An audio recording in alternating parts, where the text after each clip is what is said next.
I want you to think back to 2012, back when YouTube wasn't fully developed, back when there weren't a whole lot of noise. For me personally, I would only watch gaming videos every day since I came back from school. There weren't a whole lot of gaming channels at the time. I would mostly watch the biggest channels when it came to playing horror games, and I always found myself particularly intrigued with the RPG horror games. Whenever someone like the old PewDiePie played an RPG horror game like Misao, Mad Father, or The Witch's House, I would always watch it immediately, and as soon as new videos became available, I would watch them as well. The RPG horror genre was very appealing to me. Some of the games have a very nice visual aesthetic, and most of them also have an interesting story. And these sort of games are not found in today's horror scene. However, as time went on, the bigger gaming channels moved away from the RPG horror games into the indie horror games we see today. However, there was that one game that nobody ever played or mentioned even, and very soon was forgotten and lost in time. It's not an RPG horror game, but it definitely gave me the same feeling. That game in particular had an interesting way of conveying its story. Some parts are hidden while others are not. The closest game to date I could compare it to is Doki Doki Literature Club, but it's not a visual novel either. Then what is it? The game that was forgotten by most on YouTube is called Irisu Syndrome. I specifically said YouTube because it does seem like there is a community for it out there, but when it comes to YouTube, it only really boils down to me and a few other people playing it. The game was created by Watetsu. That name alone may suggest to you that the game was made in Japanese, but I wouldn't be able to play it if it weren't for Cheerful Tomboy and a few other people who managed to somehow get this game to work in English flawlessly. I was never moved by the hundreds of horror games I played on my channel as much as I was moved by this game alone. All I remember is that I was 15 years old at the time, and it was even before I started YouTube, and it gave me such a scare I wouldn't forget. And the game itself doesn't even rely on jump scares to scare you either. Instead, it builds up and makes you feel like something is wrong, something is not right, something only you can figure out. The only way to figure it out is by opening the game and start diving into what's going on. It's important before you do anything, place the game in a new folder and take a quick peek at it before you start playing. We have data and replay, which aren't very interesting to look at. There is Irisu exe, which is the executable for the game, and below it we have a photo. When opening the photo, you can see a picture of 3 teenagers, 2 boys and a girl, seemingly very happy in the picture. Now that we have a good idea what's in the folder, we can open the game.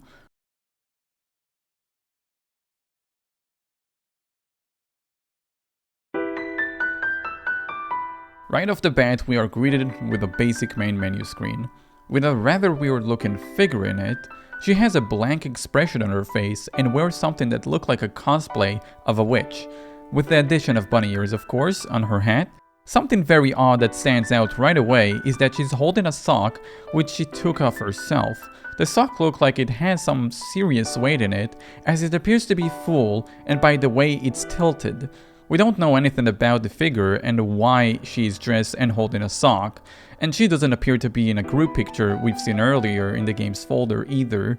Alongside the figure, there is a title screen and 3 menu options: Start, Album, and Ranking. We already know what Start does, and Ranking is just a page with all the high scores.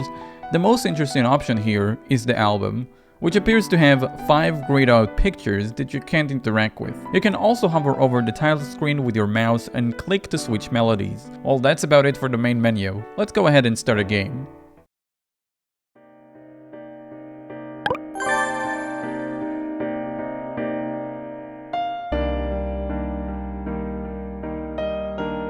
Wow, what is going on? There is a bunch of grayed out shapes in different colors on the floor. We have other shapes falling from the top. There is a bunch of zeros and a meter at the bottom, and next to it there is level 1. In the background we have animals seemingly killing themselves jauntily, and there is actually someone in the background looking at me. Well, first off, let's not panic, but this is how the game goes. This is a puzzle physics game. You have 2 walls on either sides of the screen and 2 more on the top and bottom. These 4 walls together form a game area. Shapes are going to fall down from the top and you'll have to match them with other shapes that have their respective color. You'll move them around by shooting blocks out of your mouse, and you'll always be shooting upwards, so keep that in mind. What actually counts as losing a game? Well, you can't really tell how well you're doing apart than getting score. On the later stages of the game, you may get a visual cue if you're doing good or bad, but other than that, you'll only find out how well you're doing in the ending of the game. One last thing I want to address is what's going on in the background. The background is very odd and consists of cats just doing what exactly? Well, there is a cat eating a poisonous cake. There is a cat falling down headfirst into deadly spikes. There is a cat sleeping in a microwave, and a cat that straight up hanged itself. It's a very peculiar sight for sure, and you'll have to get used to it as it is the background for your game area. What could it all mean? Why are they all here? I couldn't tell you. We'll definitely get back to it later on. And yes, in the background, there is someone looking straight at you while you play the game, inspecting and watching your every move. Very unsettling to say the least. I felt very uncomfortable to play with this girl in the background staring at me, but after a while I got used to it. It didn't have much of an effect on me recently when I played it again for the review. But I think that's just because I play too much horror games that I'm prone to it. Despite not being spooked though, I can definitely understand if people are unnerved while playing just by this alone. My best advice, if you find yourself preoccupied with this whole situation, just try and focus on the game and matching shapes. You'll quickly get immersed into it while listening to the incredible melody in the background. Speaking of which, I love the music in this game. It's absolutely top notch and goes very well with this sort of game. I found myself just forgetting about everything around me and lost within the music and the game for hours. Even after all this time I already spent playing in the past. Playing it from start to finish for this review was a blast, and you can just switch to equally as good melodies from the main menu logo and just continue playing and exploring the game. What happens after you lose a game? Well, if you thought someone in the background looking at you was unnerving, then you better take a look at this.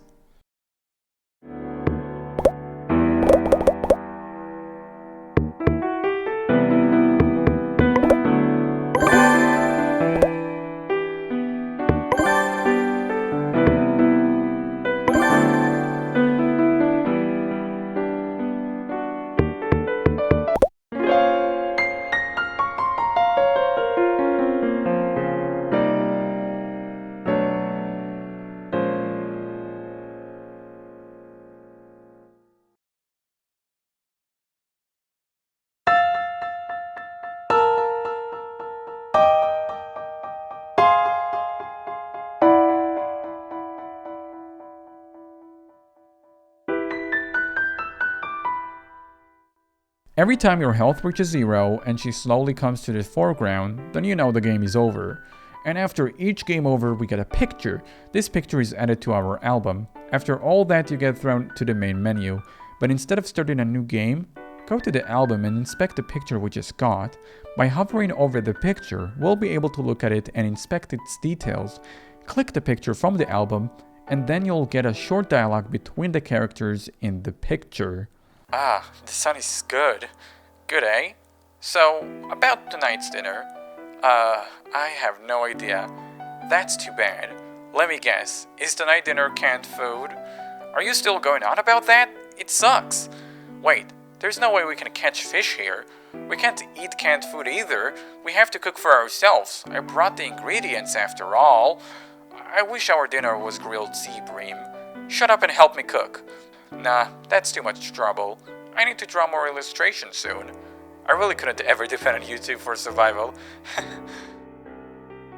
With each picture we uncover comes some dialogue for context. The context this picture and dialogue provides us seems to be about a group of 3 people who went camping, as they appear to be in the beach and talk about preparing dinner. However, the picture and dialogue are not the only way that the game conveys its story. Let's look at the folder of the game again. Taking a peek at the game's folder reveals some new files. We now have a file we can't access called save.dat. That's just simply our save data, so if we wish to reset our progress in any point of the game, we can simply delete this file. However, the interesting files that were added to our games folder are a request and curtain rise. So the game has a request it'd like to ask us? Let's open the file and see what it's about.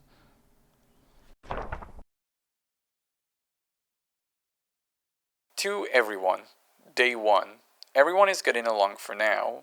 In the hopes that you don't show unnatural behavior, I earnestly thank you. Everyone is getting along for now? In the hopes that you don't show unnatural behavior?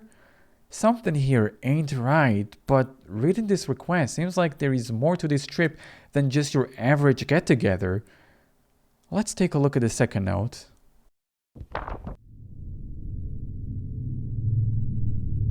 Concept: on an island, the outbreak of a serial murder incident. The actors are 3 people. Edogawa, his role is to disappear first. Uji, his role is to disappear second while going to search for Edo. Irisu, her role is to remain until the end. So, we seem to piece some things together. As this note says, there is a plan for a serial killer outbreak on an island, and the people in it are listed as actors? As if it's some sort of a stage play. Do they even know they're actors? And have you checked the picture again? Let's take a look. The picture seems to actually be untouched, so there is nothing new here. However, the people in the picture are the same people from the picture in the album. Why would that be outside of the album? I feel like it's starting to get a bit confusing, so let's organize the names in the notes to the people in the picture.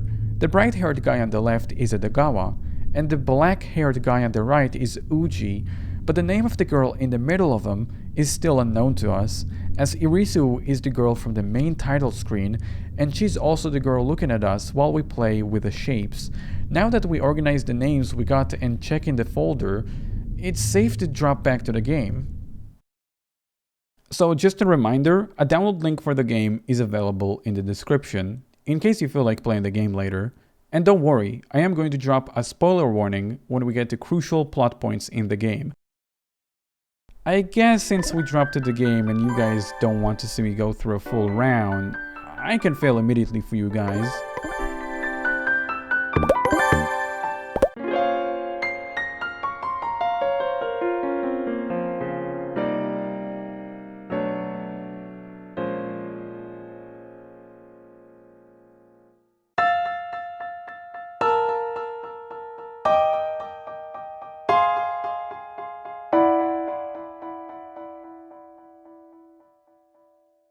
We just got a new picture added to our album.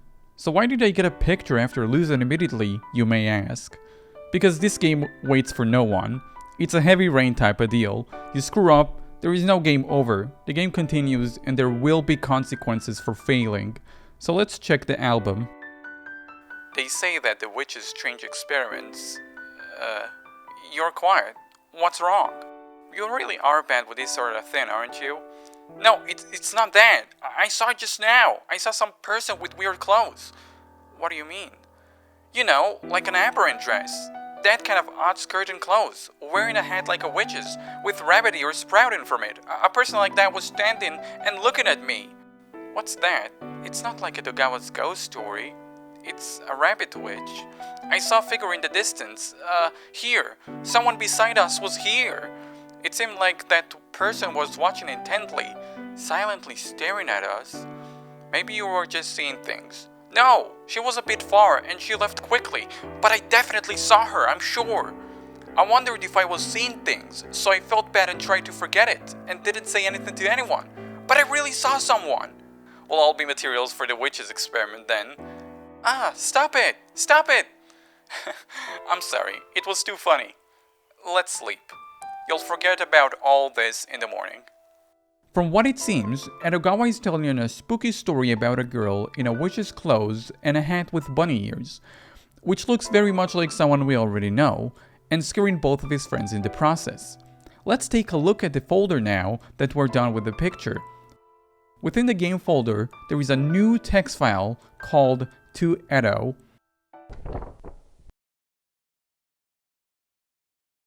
We will gradually begin from nightfall. Please appropriately make up some ghost stories. like we planned at our recent meeting. Incorporate what we talked about into your story. This text file is specifically addressed to Edo, and he seems to know something the others don't, as the story he told was pre-planned already in a meeting. On top of that, the note reveals that whatever sick plan is happening, it is planned to start right from that night of the story. Before we move on, let's take a quick peek at the photo. The photo seems to be unchanged once more, but it's always good to check everything in the folder for any changes, as we are doing it after every single round. Well, I guess it's all clear, so let's go on to the next round. So at this point, we are getting a picture after each game we go through, but how do we know if we're doing good or bad exactly? Well, it has something to do with the score you get before the game ends. If you score less than 20,000 points, then you may be doing bad, and sooner or later you'll find that out. But if you reach 20,000 or more points, then you're doing good. But it's worth mentioning to not stress over the score too much. You can score below 20,000 but still be doing fine if you do well in other rounds. There is one more thing, however, but we'll get to it in the next round.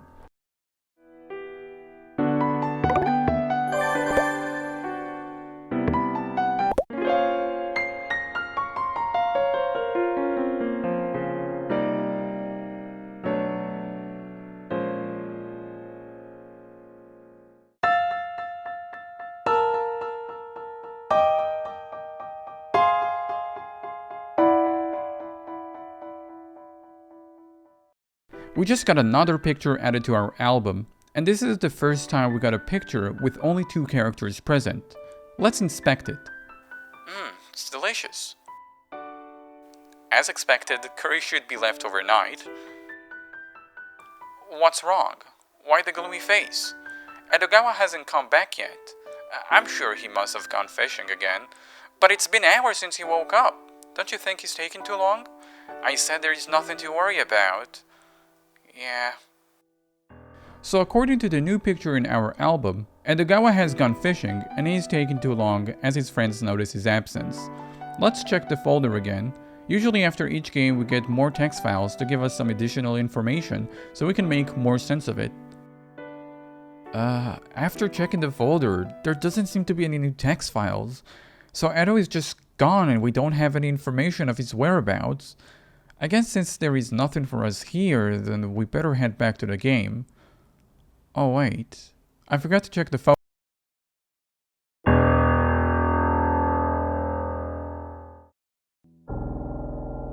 Edogawa? He's erased violently from this picture with a black marker. Just the way this whole thing looks. Edogawa didn't go fishing, did he? Someone being erased from a photo like that, it's just the same as putting a V in a checklist for a serial killer. The game for the first time did not give us any new information by text, but it didn't have to. It showed us all we needed to know in a single picture. The game not only can spawn text files in your folder, but update existing files as well. This is getting freaky.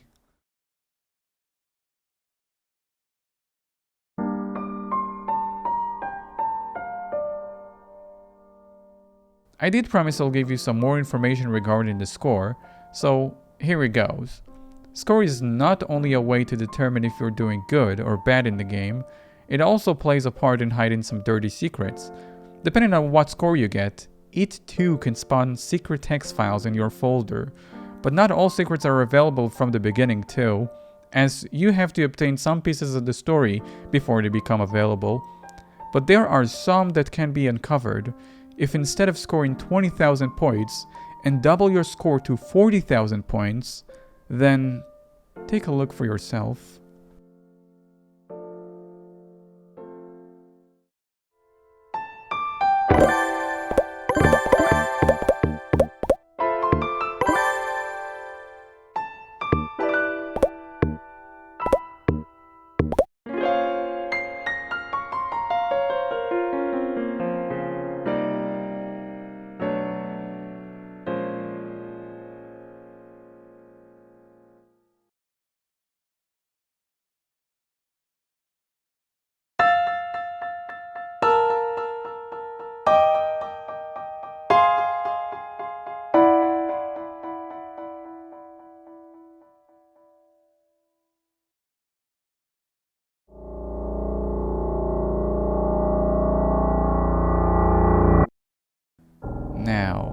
This unsettles me every single time I watch it happen.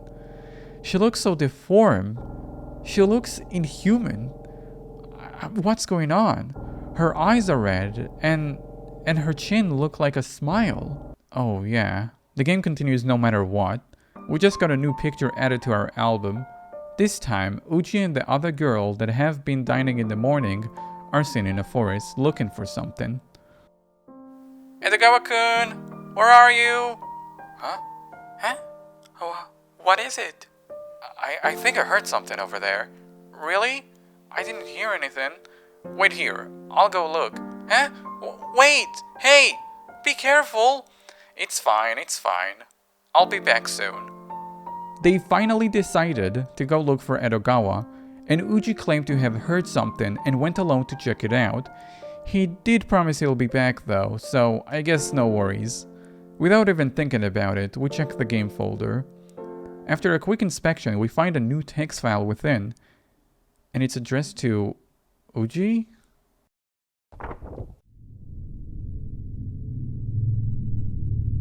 One person is erased. From around here, bit by bit, the climax is coming. Edo should secretly vanish in the dead of night. Uji, please suggest going to search for Edo. Disappear unnoticed when you find a chance to do so. The climax is coming? Edo disappeared intentionally? Uji's in this too?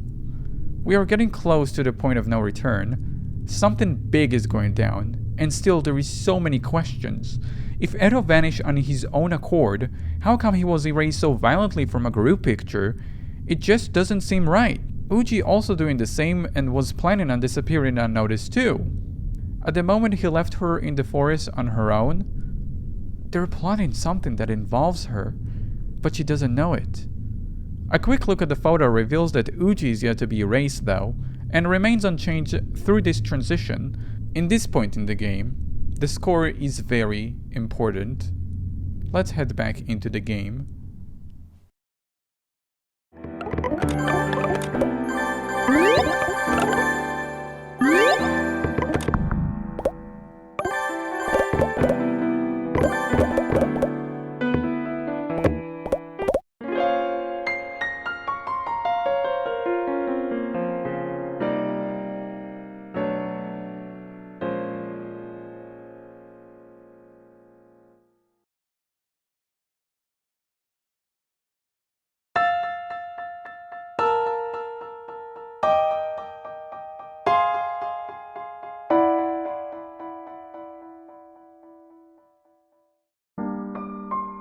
Just sadness, anger, a plan that went right, or did it go wrong? Our album is almost full, and we just got the last picture we needed to complete it. Let's check it out. Edogawa-kun? Satoru? Where is everybody? The girl is left by her lonesome next to the cabin, not knowing what's going on, not knowing where Edogawa and Uji could be, and most importantly, is not going to see what's about to come. Checking the game folder for new files reveals a new text file simply titled Irisu. Irisu contains the following message.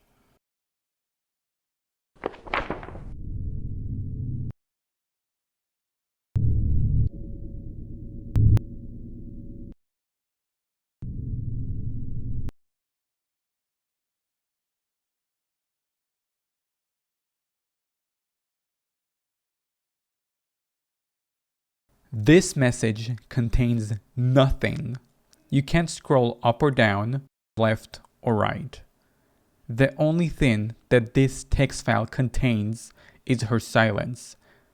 The silence before the storm. Let's open the picture.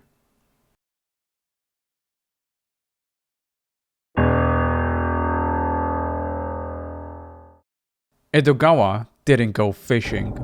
Just like Uji did not hear anything in the forest. Now too, they share the same fate. Whatever that is. I actually cannot continue without plastering spoiler warning all over the screen. I'm about to discuss some major plot points and the ending. We inspected the last picture in the album, and we reviewed the new files within the game folder. What happens in the last scene depends if we did good or bad with playing with the shapes.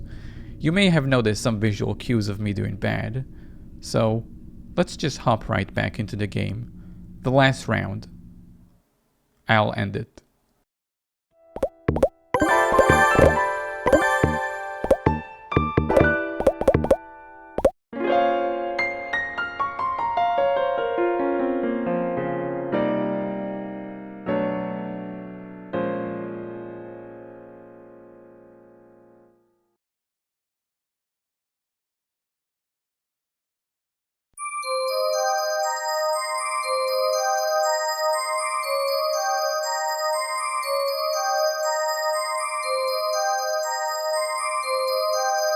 Next on the news.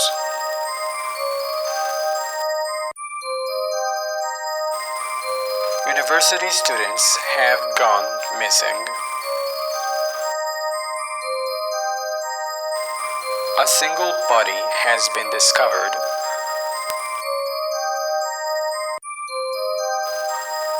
Breaking news. New male body identified.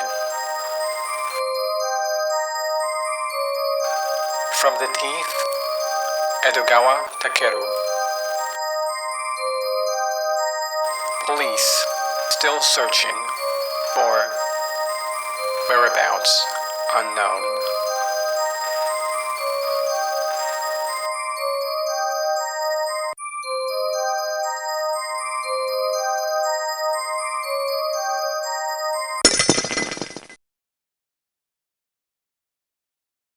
He was murdered so brutally to the point they had to match his teeth to confirm his identity. The other two are still missing, and due to the state one of them turned out to be, the other two probably met with the same fate. But how? I mean, we do know there was a plan for a serial murder to strike, but at the same time, two of the victims of the outbreak were taking part of it, and were well aware of the plans. Did they not read the terms of service of the plan where it says you will really die and just accepted it? Each one of them got notes detailing what they need to do. Did they just follow it mindlessly? Or perhaps the bigger picture was hidden from them and they were playing right into a trap set by someone who is no short than plain evil. The ending features a dark room, and the only light we see is emitting from the TV on a breaking news broadcast. Irisu is sitting silently, listening to the broadcast. She's probably not one to care for the news, but she was still listening to the TV. She made the news after all. The news report revealed the fate the three missing students met, and throughout the entire thing, Irisu stays silent, not saying a single word. It's time for us to check the full. All three students are violently erased from the photo. Edo, found dead. Uji, missing. And lastly, the girl in the picture, her name is Ageha, is missing.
The way this plan was executed tells us Irisu had something against Ageha in particular, as the whole idea of the plan was to make her frightened and lonely, slowly pushing her into a corner, only to make her last moment that much more terrifying. I do have some issues with how it turns out though. The ending suggests a successful plan was executed flawlessly, but there is one thing that doesn't align with this conclusion. When I think of a killer who executed his plan perfectly, I imagine them being happy. I imagine they would smile and laugh upon how smart they are and how well they were able to execute this plan. But we don't get that kind of a reaction from here. Instead, we get an emotionless reaction. But even an emotionless response from Irisu doesn't seem that far off actually, as some killers can just be that cold-blooded. But we did get an emotional response. It's not within the ending though, but 2 rounds before the ending, you saw it.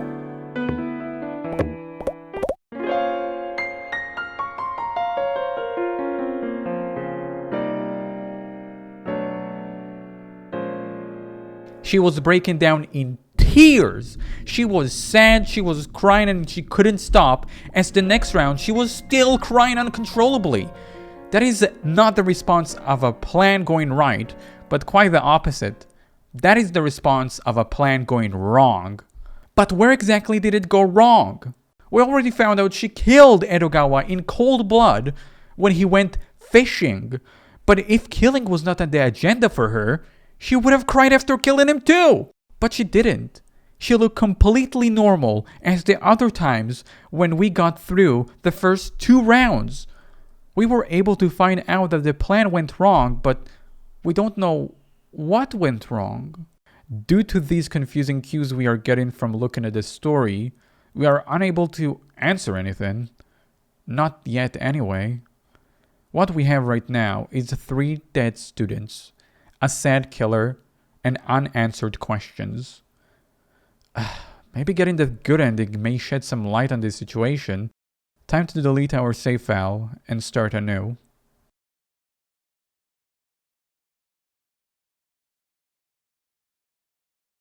So after going through the entire game doing well, there weren't actually any noticeable changes. The files that spawned in the game folder are still the same. The picture still reacts in the same way towards Edo going missing and Uji. The only real difference is in round 5 and 6. Irisu didn't cry this time, and had the same reactions across the board, which can only mean one thing. Everything is going according to plan. It's time to go through to the next round.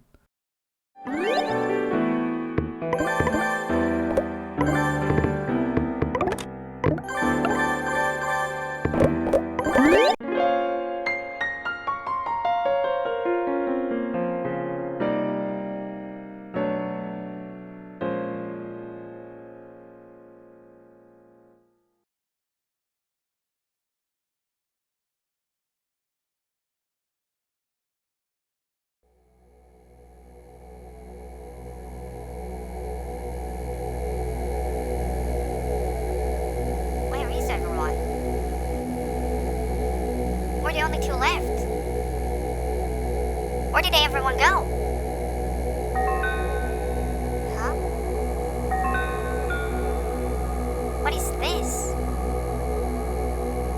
Photos? This is from our trip. Why is this here? There is something else here.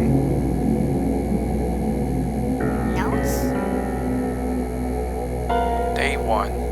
Everyone is getting along for now. In the hopes that you don't show any unnatural behavior, I earnestly thank you.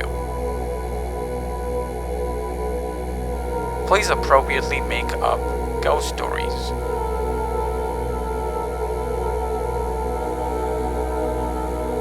What is this? Hey Kyuko? Hey Kyuko, are you listening?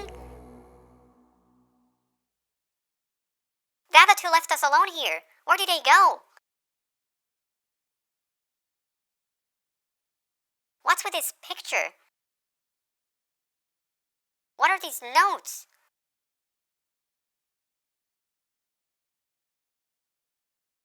Hey, answer me. Where did they go, Kyoku? Say something, Kyoku. I knew it. You're always watching Satoru, aren't you? You're always glancing at him in class. It was really obvious every time, and I saw you. You were picking at Satoru's notebook, as you pleased. What were you thinking? You're not in elementary school, smiling while looking at the notebooks, and getting all excited over Satoru's drawings. Were you just that jealous of us? To the point that just saying, "Let me see," wasn't okay? You know? I thought something was weird about this trip. You did it while I wasn't looking, didn't you? Where did you take Satoru and Edogawa-kun? They're somewhere, right? Where are they? Where have you gone, Kyoku?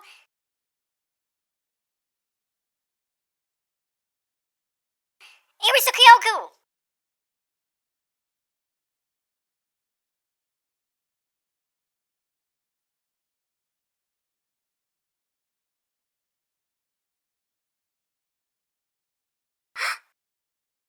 Kyuko? What's that look?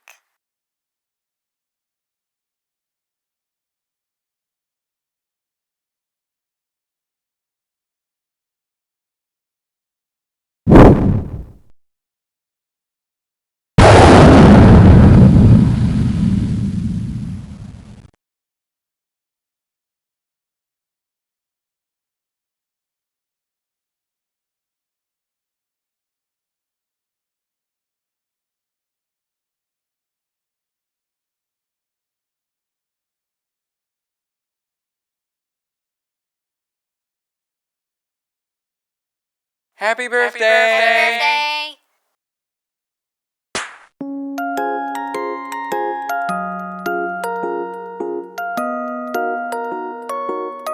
Happy birthday to you.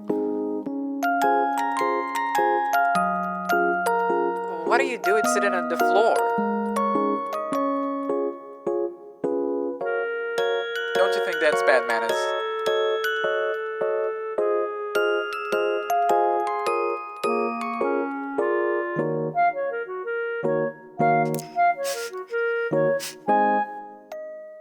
Huh? Are you so happy you're about to cry? It's alright, it's alright.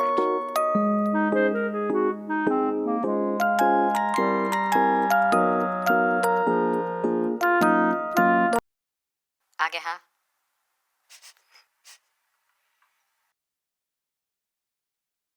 Huh?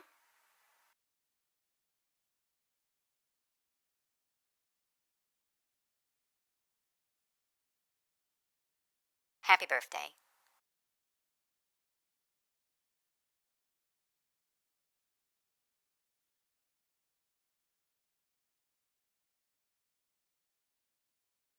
Thanks.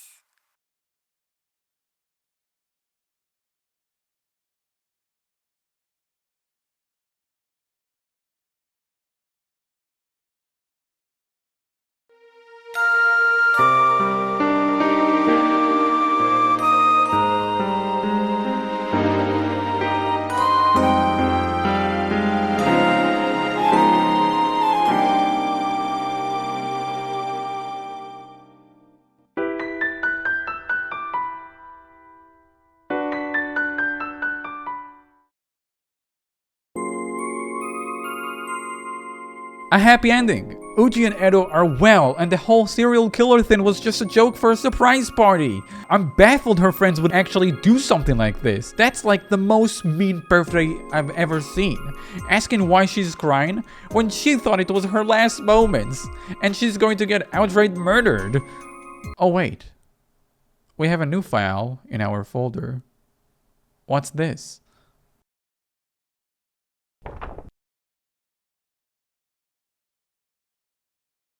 What with the strange person I saw and Edogawa's ghost story? It seemed like they were in on it all along. I knew it. I think that it was too absurd. Yeah, really. Anyhow, what a tactless surprise party. Well, but they did work to that extent for my sake. That makes me a little happy. Incidentally, I said some terrible things to Kyoko, huh? Though it didn't really seem like she was listening. Sorry. But really, though she has some strange points, she's not a bad girl. She's always coughing and her throat seems bad, so I can't help but worry about her. Next time, instead of something so lively, I want to go somewhere quiet, alone, with Satoru. Speaking of Satoru, he's still drawing those creepy pictures. Endless cutely drawn pictures of suicidal cats. Ah, geez, I really wish he'd stop that. I tried bugging him about it, but it seems he doesn't care. I recently realized that he seems to be imitating the style of some foreign cartoonist called something or other. In that case, draw rabbits like in the original, I said. This time around, it really seems to be suicidal rabbits. On the recent trip, he also seemed to bring a sketchbook. How much do you love it? Well, since I'm a cat lover, it's better than cats. Just kidding. This note is interesting. Apart from being truly surprised by the tactless surprise party, she shed some light on some interesting information, and not just in this note, but when she was shouting at Irisu too. So we finally have some explanation regarding the background of the game. We know that Uji made it. Lots of suicidal cats, all drawn by him, and he's very passionate about drawing suicidal cats, as he brought a sketchbook with him on the trip. Is there any reason why it's in the background of the game? At the moment we don't know the answer. Furthermore, we don't know why he is even drawing those cats in the first place. All we know is that he's very passionate about it. That's a bit unsettling. But it might just be a hobby, which is completely fine. I don't judge. He did draw something else though. According to Ageha's note, he also drew suicidal rabbits. We haven't seen any of those, but we do know that it exists. Uji is turning out to be a bit weird, and in a bit of a predicament as well. If what Ageha says is true, when she was shouting at Irisu moments before she got banged in the head, she actually said some curious things about Irisu after she found out the notes. She claimed that Irisu was always glancing at Uji in class, picking at his notebooks to her heart's content without his knowledge, and smiling while looking at his drawings. The drawings of the cats? Is there something amusing about suicidal cats that I'm missing? How come Uji and Irisu are enjoying these drawings so much while I'm over here feeling unnerved seeing such a cute animal doing these acts? Can they possibly symbolize anything? That was not the only thing Ageha was throwing at Irisu either. She also said that Irisu was jealous of them, and by them, she means herself and Uji. I guess it does sound like Irisu definitely likes him, as she glances at him in class and looks through his personal stuff. Uji found himself in a dangerous love triangle, as he is loved by a girl nagging him to draw dead rabbits instead of cats, and a cold-blooded killer enjoying his current work of the cat drawings. Originally, we thought there were 3 people on the trip, but since Ageha knew Kyoko's presence, we now know that there were 4 people on this trip. Actually, if you scroll back through the album to the first picture, you can see bunny ears right behind the rocks. The same bunny ears on the hat Kyoko wears. We never saw Kyoko outside of the first picture, so I guess she was sorta stalking them with a costume for the ghost story, but whenever she was with them, she switched back to her normal clothes. Even though we never really saw her in any other pictures, up until the ending where they both settled, and by settled, I mean Ageha being a meanie and then getting bonked in the head by Irisu. Another interesting point I thought I should touch on is the last sentence in Ageha's note. The part where she says, Well, since I'm a cat lover, it's better than cats. Just kidding. She's alluding to the fact that drawing dead rabbits is better than dead cats because she's a cat lover. She said just kidding right after, but in every joke there is a little bit of truth. And to contrast that, you have Kyoko going through the suicidal cat's notebook and smiling while looking at it, which indicates she either really loves the art style or she just hates cats. The fact she never smiles through the game caught my eye. but smiles at that particular thing. Now it makes a bit more sense for the Uji drawings to be in the game area, as Irisu is in it too. So if it was all a joke, simply an over-the-top surprise party going really smoothly, Irisu definitely didn't have anything against Ageha and didn't have any intention of harming her, right?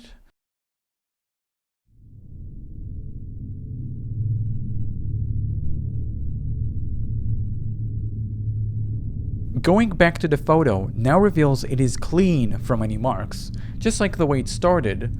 However, there is something odd going on here, an important event that may indicate something is still going on. When you get the bad ending, you can just go ahead and play, and the game sorts of resets itself. The album is wiped, and you have to go through the rounds again and gain those pictures to enter your album. Nothing odd there, but when you compare it to what happens after the good ending, you definitely notice a change.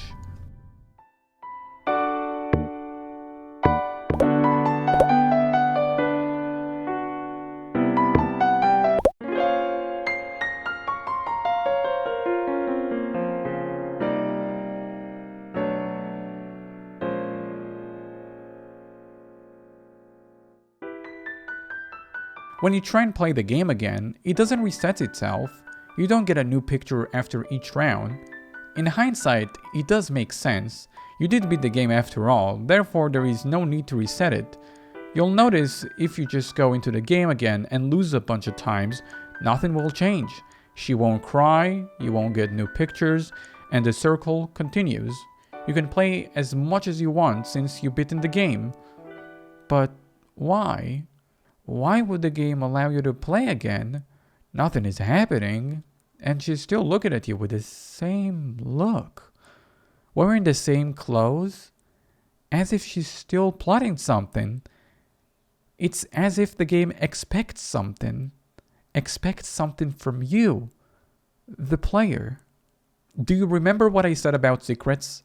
The first secret I revealed to you about the score is the scary looking Irisu without much of an explanation, and with that I said that there are other secrets, but they can only be activated in a certain point.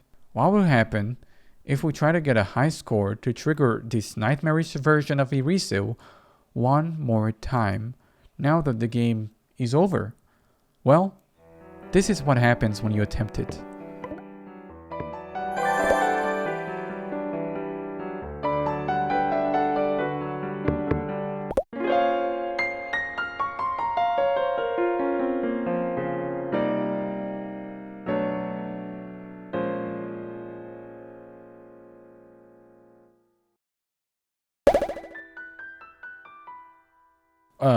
Nothing happened.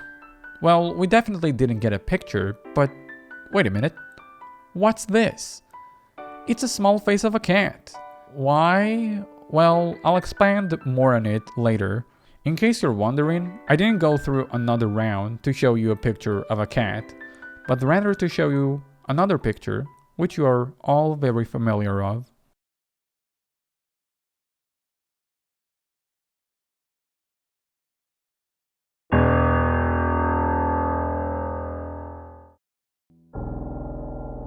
Ageha's face is missing? Scratched over violently with white color. But why? Just a second ago we saw Kyoku celebrating Ageha's birthday. For God's sake, she was the one who organized the entire thing. She was the one handing out notes to Edo and Uji. She was the one who came up with the brilliant plan of a serial killer outbreak as a surprise party. She was the one who thought of it all. So why all of a sudden is Ageha marked again? Well, we saw Ageha's note. How about we take a look at the other side? In the folder, a new text file emerged. Lately, I've been taking cough medicine without restraint. This note contains some of the darkest secrets and answers to our questions.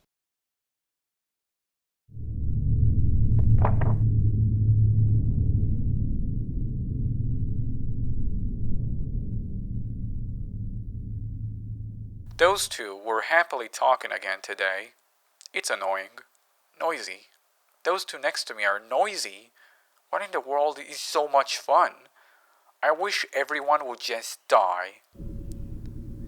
Today, My eyes met with a lone boy's. He gave me a nod with a bit of an embarrassed smile. He was cute. Ujima Satoshi-kun. That was the kid with a cute smile. The gentle kid who even gave a kind smile to someone like me. He's always alone. Just like me. One day, I picked at Ujima-kun's notebook. There, a strange world was spread before me. Many pencil drawings. A cat cooking an earthen brazier in a sealed room. A cat flying a kite in a thunderstorm. A cat killing itself slowly with tobacco smoke. A cat struck in the head by a falling bullet, which had been shot straight up from a gun. Illustrations expressing such hatred towards cats were lined up. He's like me, a person with the same feelings. That time our eyes met was fate. And, since that day, Ujima-kun and I have been together. These lectures are the one chance I have to be happy together with Ujima. We always sit 4 empty seats apart.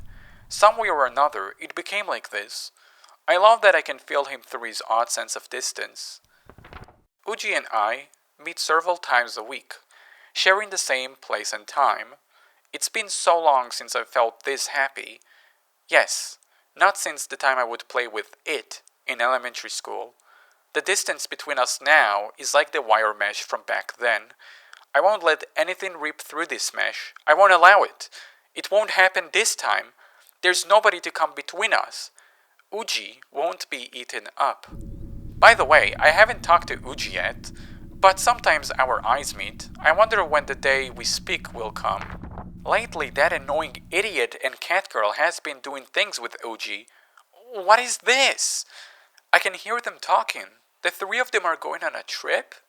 What is this? What is this? Leaving me alone? Taking Uji along as you please?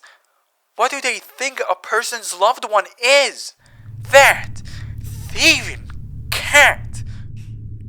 The coughing. It won't stop. It won't stop.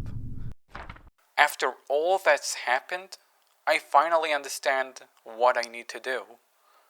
Each one of them has to. The plan has been refined. Them and I, us 4, will go on a trip to a remote area. I will kill Ageha and Edogawa.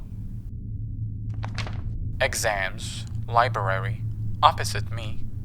Those 3 are laughing about not knowing anything for tomorrow's ethic tests or something. I make an effort to modestly address them. The 3 of them stop their conversation and look over with puzzled expressions. This moment of being stared at is unbearable, although an unpleasant feeling sticks in my chest. It's fine. I can do it if it's for Uji's sake. I'll fill the distance between us, little by little. I was absent from the lecture. If it's fine with you, can I copy your notes? This time, I certainly went down the rabbit hole.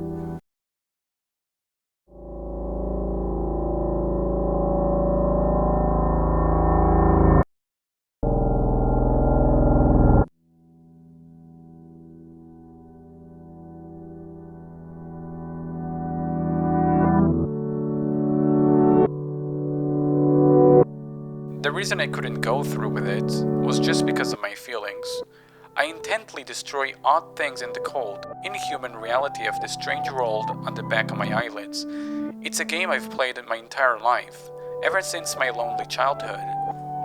As I play the game and calm my heart, my feelings of insecurity have somehow disappeared. Now I want to thank such fickleness of mine from the bottom of my heart. I almost crossed the point where I could no longer undo my mistakes. At that time, I was utterly strange. Firstly, there is no need to lure my loved ones to the scene. And that stupid guy, he's an idiot, but harmless, so there is no need to do anything to him. The target is that cat. Her alone is good enough. Breaking open a packet of cough medicine, I smoothly pour the white granules into my mouth. This makes 30 packets.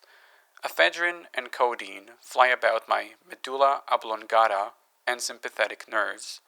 In my hazy, drunken brain, thoughts spin and turn. Last time, I was too interested looking to entertain myself.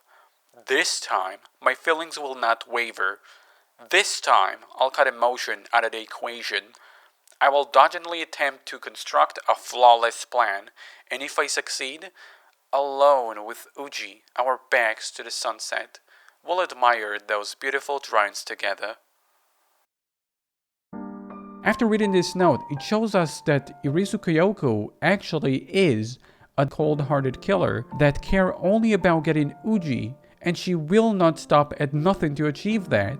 She formed some sort of a relationship with Uji through their distance. She related to Uji because, like her, he was alone.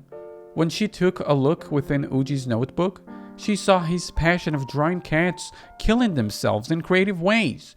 Irisu liked these drawings because she hated cats. Her hatred toward cats isn't really explained in this note, but she seems to hold a grudge against cats, as she describes Ageha as a cat, and that she must be killed in order to get Uji. She really doesn't like cats. What did the cats ever do? When she hears about the trip, that's when she decides that their fate is sealed and secretly started plotting a plan on how to get rid of Edogawa and Ageha so she'll be able to be alone with Uji. Keep in mind that she haven't even spoken to Uji yet. At this point, we also hear about her throat. She took up to 30 packets a day to help her with her aching throat. That doesn't sound like a normal sickness to me. And the fact she takes so much medicine makes her much less stable. Some more interesting parts from the note is how she views Uji, especially this part where she wrote, "It's been so long since I felt this happy. Yes, not since the time I would play with it in the elementary school." According to this part, there was something else that made her happy. As we already know how cold Irisu is from the inside, the fact something made her happy is very important, as these things scarcely exist. She describes it from elementary school. I could only imagine she's referring to a pet. Right after, she writes, "The distance between us is like the wire mesh from back then. I won't let anything rip through this mesh. I won't allow it. It won't happen this time." Wire mesh? That's a very specific description. Since we just established that the it she was referring to was an animal, it was most likely inside a cage, hence why she described the distance between herself and Uji as wire mesh. Because the distance between her and the pet, the one that brought her happiness and kept her company, was behind a wire mesh fence. In addition to that description, she also writes something about ripping through the mesh, and that she won't allow it this time, meaning something broke through the fence, and she won't allow the fate of the pet in the cage to happen to Uji. This time, she's going to be a lot more calculated. This time, she will avoid any unnecessary killings. This time, she had a target, and she's determined to not fail. If emotions will try and get in the way, she will ignore them. For Uji's sake. This note contains so many secrets, but there is still a problem. There is still many problems, in fact, but before we explore this any deeper, I want to divert your attention back to the game. You can still play it. It still doesn't reset, and it still looks like it's expecting something. Let me tell you what it's expecting. It's expecting you to play. It's expecting you to try harder. It's expecting you to go above and beyond. For Uji's sake. It's expecting you to reach over 100,000 points. Now, if you have played the game, you may know how hard it actually is to reach such a goal, since this game is a puzzle based on physics, so you don't actually have full control. Not to mention the fact that with each level you pass, the speed in which you lose health over time increases, and in the high level it increases drastically. I had to pretty much stay with laser focus on the game at all times, making as little mistakes as possible, taking advantage of every single magic ball I came across, and believe me when I tell you I've tried reaching 100 points so many times, and sometimes when I tried to reach it, it was in vain, as even if I did reach it, it would not work. The 100,000 points mark will only reveal its secrets in this point and no other. Going for 100,000 points before you reach this point will do nothing. Once I got to that after ending point, I tried again and again for a long time. I sometimes got angry. Sometimes I was sad. I got lost around my own thoughts, spinning and turning, until I was in control. I was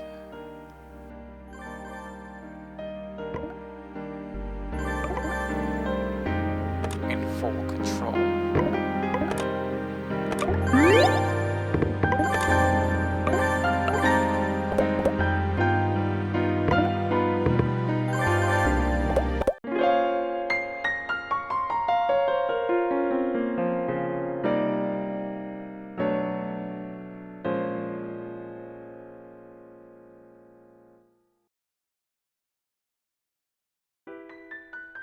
I did it! Oh man, I tried so hard. I got lost in that world, and finally I got it. The 100,000 points. What did I get though? Well, I got a photo. And it's naturally not in the album, so let's check the game folder's photo.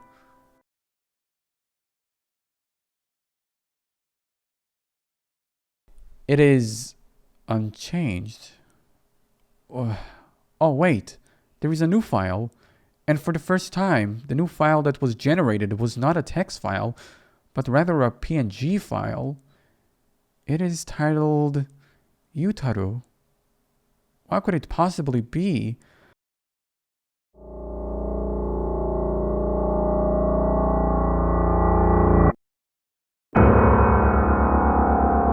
What the hell is that? What am I looking at? What is this? Who made this? It looks so demonic and evil. It looks like something we've seen before. It's a rabbit. A red demonic looking one. Filled with rage. A rabbit that is missing his left ear. But, wait a second. What's that behind him? The way this is all laid out, he doesn't look like a part of this drawing. And he's covering the actual drawing behind him. Behind, we see a head of a rabbit, expressionless, with red eyes, next to two small rocks. And by the looks of it, he has a small puddle around him. Since his head isn't attached to his body, it's safe to say that he's laying in a puddle of his own blood. What are we looking at? How did we get this? Why would someone draw this? I don't understand. This was hidden behind such a high score. I can only think of one person who could have drawn such a thing. Ageha's note says it all, and according to her note, he really did. But I have so many issues. There is so many things here that doesn't make sense. If Uji really did draw this, why would he draw it like that? Most of his drawing seems like all the suicidal cats are doing it to themselves, hence the suicidal part. But this drawing in particular is anything but self-inflicted. Look at the drawing again. How would he be able to inflict so much damage? His head literally ripped apart and his body is nowhere to be found.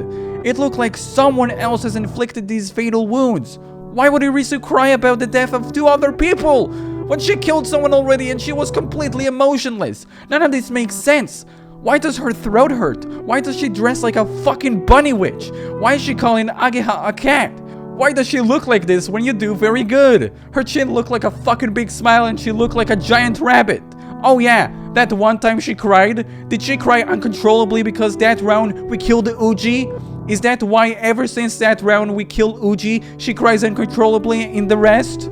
Sure, but why would she kill him? You read the notes, she says she likes him. Everything she's doing is for his sake. What could have possibly happened that made her change her mind? You saw it. The ending where one dead body is found and the rest are missing. She can kill them. It's a possible scenario, but what could have possibly changed that made her kill him in tears? It was all planned after all. I'll tell you what, none of it was planned. Ageha is not a cat, and Uji is not a rabbit. And please someone tell me who killed the rabbit? Who killed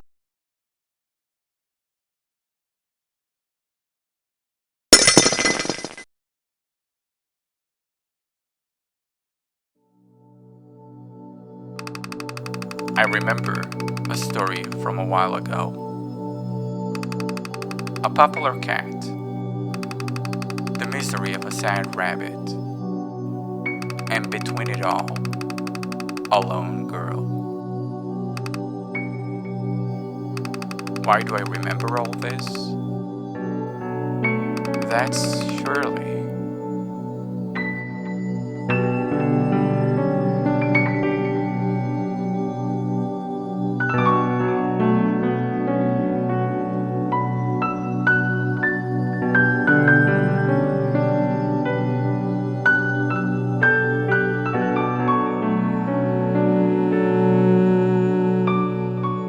back to a familiar place. Seeing this title screen feels like we're starting over. Once again, we are greeted with a strange but familiar looking figure with her back turned to us, wearing the same clothes as she did back then? A bunny witch of sorts. Actually, on a closer inspection, it appears almost identical to her original title screen counterpart. She's wearing the same clothes and holding a heavy sock, which we can see where it was taken from.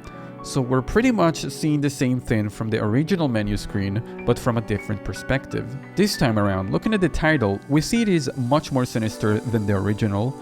We see lots of blood around the character that resembles a rabbit. The functionality stayed the same though. With a click of a button, you'll be able to switch between 3 new melodies which rival the quality of the original. You may have noticed that the menu screen feels a bit more spacious. That has to be due to the missing section from the menu. We can see only start and ranking. The album section is nowhere to be seen. That's just strange, as the main course in the previous menu was the album after all. In the previous mode, after each round, we were given a picture with context to understand the story. Though this menu lacks a main feature, it is alright, as it was not removed, but replaced with something else. The only way I can show you what replaced it is by going through a round of the game.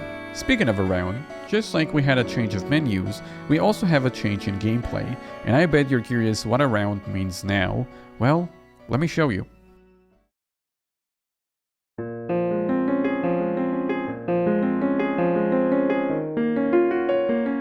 A lot of the functionality from the main game mode stays the same, but there's now more to it than that, as a lot has changed.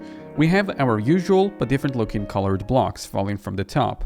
If you were to look at the floor, however, we now have a counterpart to the blocks, as now we have strange looking round shapes ascending to the top. Unlike the blocks, their functionality is slightly different. They can be activated, but they cannot connect with other shapes on their own. The only way to make them interact with the same color is to make them shine, which brings us back to the top. The blocks can match with other blocks from the same color as before, however, you get to control where they land, as blocks are the only way to make shapes from below shine. If you can't manage the shapes resting on the floor well enough, well, you're going to end up with no space to make maneuvers, and inevitably lose the game.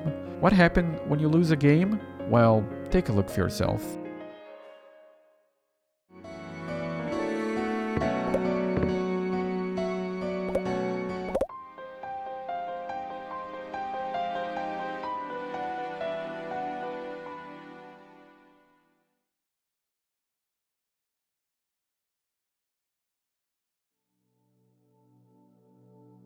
On the bottom left, a new sprite appeared.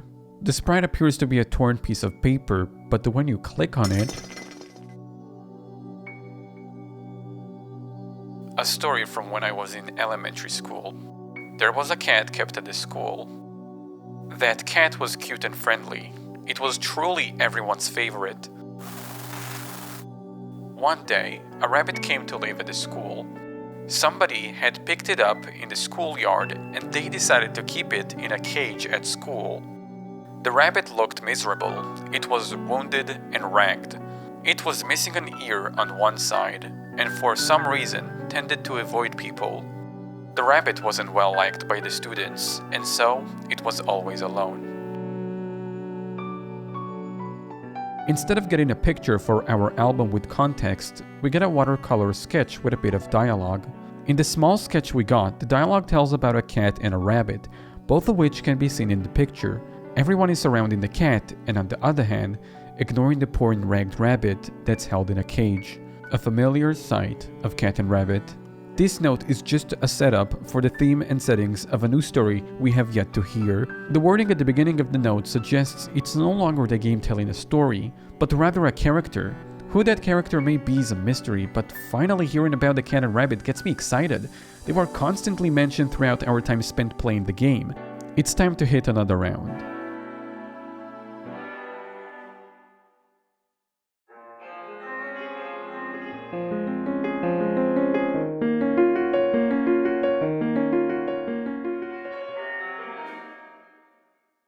The background is really morbid. It features lots of suicidal Wait.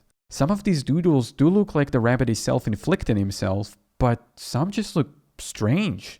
Like this one on the bottom left, for example. The rabbit is opening a chest. I assume he dies from opening it to fit with the dying rabbit's theme, but the chest looks rather strange.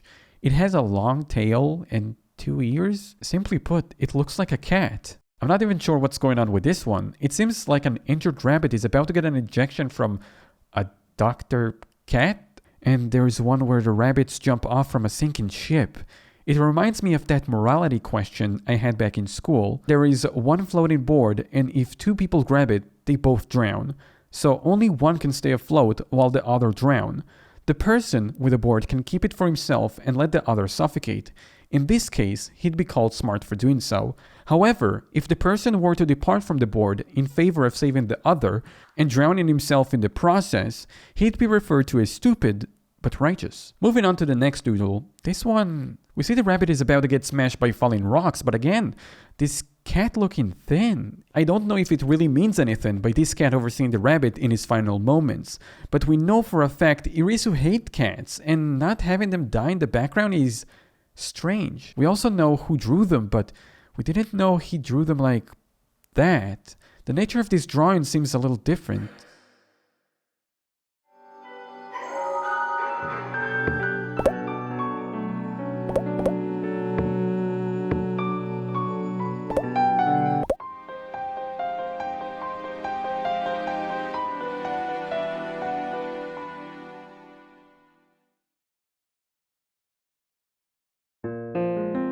We are thrown back to Metsu Mode menu, and just like before, we are given another note piece.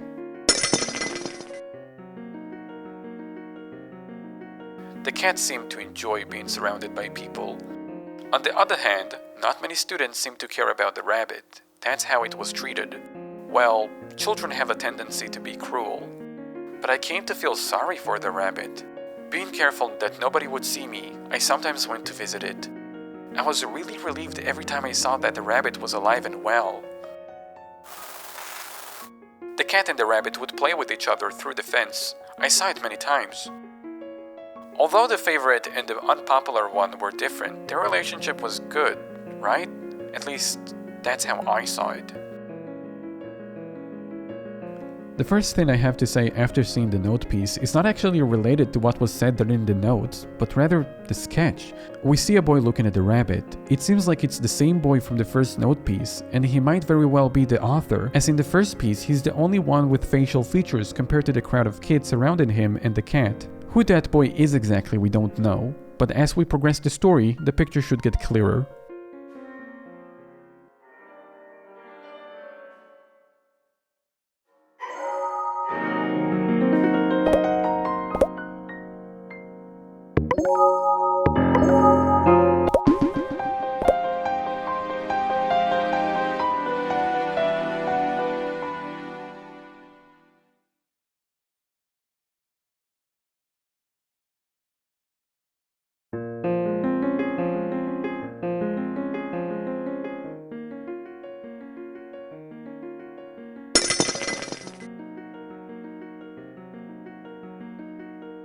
One day, when going to see the rabbit, there was a previous visitor. She was a girl, about the same age as me. The girl talked to the rabbit, and she gave it food. My, it was a pleasant scene. The girl was always playing with the rabbit. She played with it for what seemed like forever. I watched it all from afar. From here are the things I learned later. That girl was from a different class than me. That girl was allergic to cats. That girl was always alone. That girl is allergic to cats. Can it really be? No, even if she has an allergy to cats, I can see why one can dislike, but having a burning passion for hating cats because of an allergy seems a bit far-fetched. While the author watched that scene unveil before his eyes, we can certainly say that the lonely girl has a strong liking for the rabbit, as she is seen talking to the rabbit while feeding it, like what seemed like forever, and all this time, he was there watching from afar.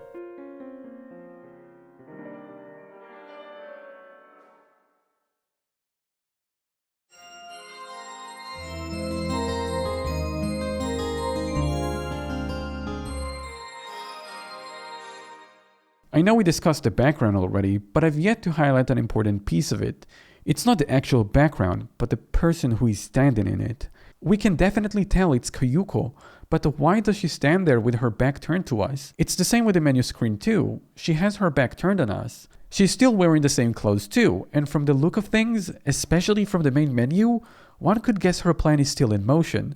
The plan of killing her mates on the trip, that is.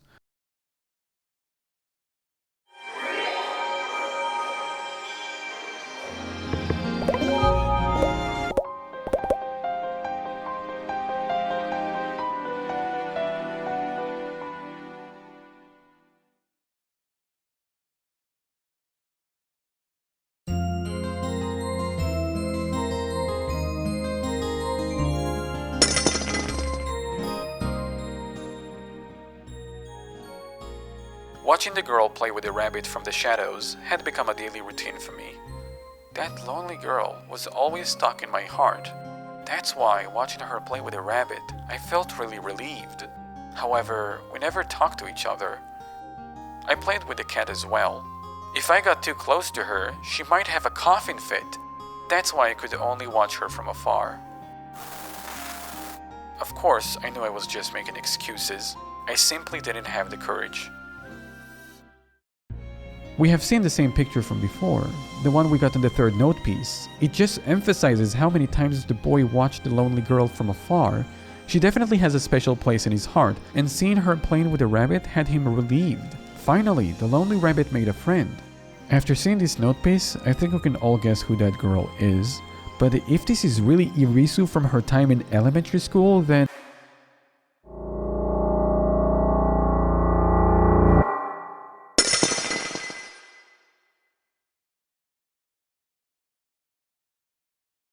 Attacked by a wild dog. That's what the teacher had said, even though the cage had no gaps for a wild dog to sleep through. The body of the rabbit, whose head had been severed, had been found abandoned in a corner of the schoolyard. Long afterwards, our parents told us the truth. In an unfortunate turn of events, our small rabbit friend turns up dead. There's gaps in the way he died. No one knows for sure what actually happened, as there were no gaps in the wire mesh cage, and a wild dog wouldn't be able to use keys. What a sad way to go. Poor Irisu, I wonder what would happen if she...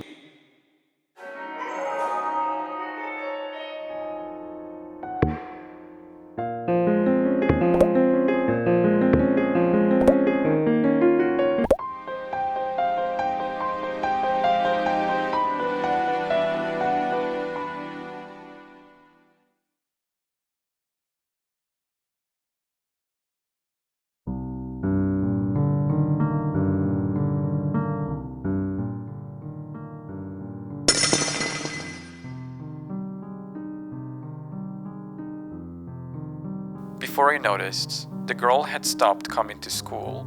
The cat, too, disappeared. And all that remained in my heart were that wounded rabbit's sad last moments. And that young girl. We are left with a dead rabbit, a missing cat, and the lonely girl's absence, creating a void in the boy's heart. Who could do something so cruel to a defenseless rabbit? Could it be the cat? According to the second note piece, it's a bit hard to believe.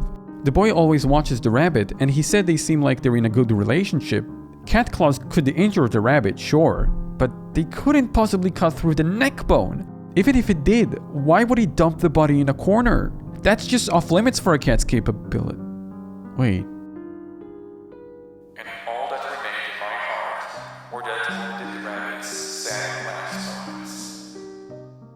It says so right there. Did he witness the rabbit's death? The things that remained in his heart were things he saw. He always tended to the rabbit, and we know when he wasn't tended to it, it's because he was watching from afar. This is emphasized by having the same sketch appear twice in the torn note pieces. What did the boy see? And who is that boy? It's a bit sad to say, but even if you reach the 100,000 points, this time around, you won't get a note piece, because that was the last one. Unlike the normal mode, we can't alter or change the outcome this time, because it doesn't matter if you do good or bad. All that matters now is that the rabbit is dead. At this point in the game, we unlock the ability to either get a secret or unlock the ending sequence. One sheds some light on what happened, the other does not.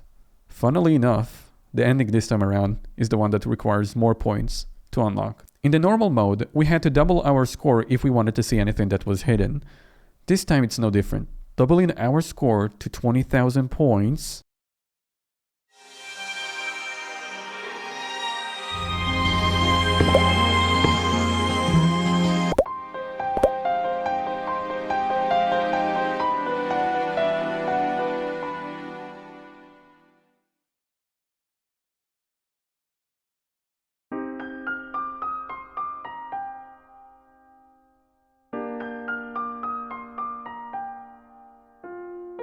Checking the game's folder reveals a new file, Suicidal Rabbit Diary.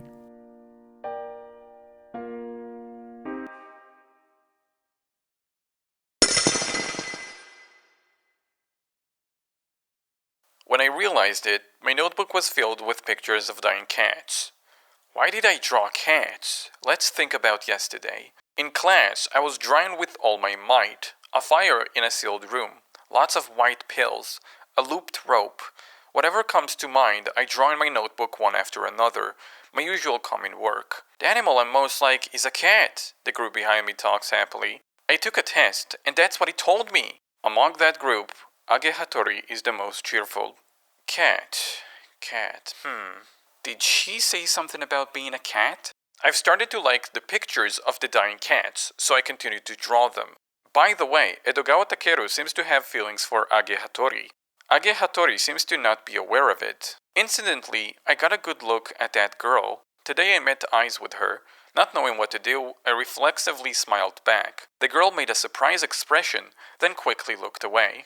I've started to find pictures of dying cats fun, so I continued to draw them. About the girl I mentioned before. Apparently, her name is Irisu Kuyuko. Always alone. I watched her. Always alone. From afar. Irisu Kuyuko picked at my notebook, unabashedly. Nobody else was in the classroom. I left the notebook behind while using the restroom. When I came back, that kind of scene was spread before me. Looking at a person's notebook without permission. What a lovely girl. About Irisu Kuyuko, however I can express it is fine. I'm happy just watching her. I thought that I'd like to be killed by her. As it continued to happen, I began to understand. Whoever was habitually opening my notebook, they left traces. They were on the pages with cats drawn on them. Drawing pictures of cats became a part of everyday life. When it reached the point that I was making dedicated notebooks, she had already seen 10. That girl is my own secret watcher. I haven't yet had any conversation with Irisu Kuyuko, but such things don't matter. We have such dense communication between us. I wanted to keep a diary of this one-sided exchange. Forever. By the way, there seems to be a Forian picture book with a similar style to my cat drawings, but when I started drawing them, I didn't know. Moreover, the other one seems to have a rabbit theme. Therefore, these notebooks are my own original works. There was a girl who was feeling ill in the corridor. The dizzy girl somehow reminded me of an anemic cat. It was Age Hattori. For the time being, I took her somewhere to rest. That was a mistake. In the classroom, Irisu Kuyuko 4 seats away. I was spending that pleasant time like always, when a voice called to me from behind. Edogawa Takeru? What does he want? Next to Edogawa Takeru is a broadly smiling Age Hattori. Edogawa says something or other. I don't really remember what he said. Somehow, though I don't really understand why, Edogawa Takeru and Age Hattori started sitting close to me in class, and somehow, though I don't really understand why, we started having conversations. I didn't draw pictures of cats. Age Hattori is strangely intimate with me, both physically and mentally. For example, she gets really close to me. At some point, she started calling me by my first name. With the appearance of those two, my chances to show Irisu Kuyuko my notebook have sharply decreased. It's extremely troubling. Age Hattori saw the cat pictures. To think that she'd look at a person's notebook without permission. What's this? Age Hattori acts like she's having a bit of fun? On the inside, she's surely confused. If she realized I was a bit of a that sort of person, would she stop trying to get close to me? If that happened, then I could show Irisu Kuyuko my illustrations again. I responded to Age Hattori. There's no particular meaning. Though I don't really understand why, Edogawa Takeru, Age Hattori, and us three are going on a trip. I nodded in agreement to something Edogawa Takeru was saying about the place being suitable, and he seems to leave it at that. The trip is over. Age Hattori is stuck close to me the entire time. Edogawa Takeru seemed to pay us more mind than usual, but I just didn't understand what the whole point was. Why did we purposefully tire ourselves out? Doing nothing at home is much better. I got a photo of the trip from Age Hattori. What surprised me was that in the pictures, I looked happier than I expected. Those two have started to actively speak to me. I think it's strange. Why do I care so much about being with people I barely know? The hotter seasons eventually come around. It's a matter of time before they think it's strange for me to always be wearing long sleeves. And when those people realize it, I'll automatically be estranged from them. Until that time, I'll let them misunderstand. I enjoy being with them. I can't find the photo from the trip. Where did I put it? I kept it between the pages of some notebook. Well, whatever. With the appearance of those two, my chances to show my notebook to Irisu Kuyuko have almost disappeared. I want to connect with her somehow. To distract myself from these feelings, I consider reading Irisu Kuyuko's notebook without permission. Irisu Kuyuko's notebook was very interesting. She seems to have written up a nice plan. Irisu Kuyuko seems to think we're going out. I like that. But what impressed me the most was her strong love for rabbits. She's a good, kind, animal-loving girl. It seems that she hates cats. And above all, it seems that Irisu Kuyuko really looked forward to my notebooks. I'm very happy.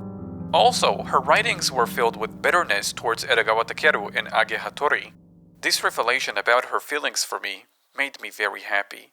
Concerning Irisu Kuyuko's plan, to summarize, it's something like this. Irisu Kuyuko, Edogawa Takeru, Age Hattori, and us four, go on a trip. She carries out her happy little plan, and she kills Edogawa Takeru and Age Hattori. The plot is absurd, but I can feel her good tastes in choosing the names of real people. Library. Irisu Kuyuko came to the place where Edogawa Takeru, Age Hattori, and I were sitting together. Though Irisu Kuyuko was a bit nervous, Edogawa Takeru and Age Hattori treated her kindly. I was pretending to be calm, but I couldn't control my heartbeat. It wasn't only because this was the first time I heard her voice. I read about this development in her diary. There's no doubt about it. The plan in Irisu Kuyuko's notebook is tied to reality. Age Hattori's birthday, a 4-person trip, a secret surprise party. The events from Irisu Kuyuko's plan, one by one, became reality. Irisu Kuyuko approaching us in the library was the beginning of her plan. I thought about it a bit. Suppose that the plan was serious. What happens once it's completed? Irisu Kuyuko and it'll be just the two of us. In that case, there's nothing to worry about. No, that's no good. This plan's no good, Irisu Kuyuko. Let's say you succeed in killing 2 people. And let's say, through various other tricks, you erase the evidence that you had come with us on the trip. After that, what would I say to the police? I thought about it some more. Is there no way for Irisu Kuyuko to change her target to me? Irisu Kuyuko killing me. That's an attractive happy ending. You could say it's my ideal. It would be perfect if Irisu Kuyuko would go with me, but I'd expect that's asking too much. Her plans for the trips are progressing steadily. Irisu Kuyuko's bunny ear costume was wonderful. Strangely, Age Hattori and I are alone together. Age Hattori persistently complains about my cat notebooks. I've been imitating a foreign picture book. I try to convince her of that. In that case, draw rabbits like the original. I drew lots of pictures of dying rabbits. I drew lots of pictures of dying rabbits. I drew lots and lots of pictures of dying rabbits. Age Hattori gave me a truly great idea. Why didn't I realize it sooner? Considering Irisu Kyuko's love of rabbits, isn't the answer clear? If I draw pictures of rabbits in my notebook, if Irisu Kyuko during her plan sees that notebook, what would Irisu Kyuko do to me?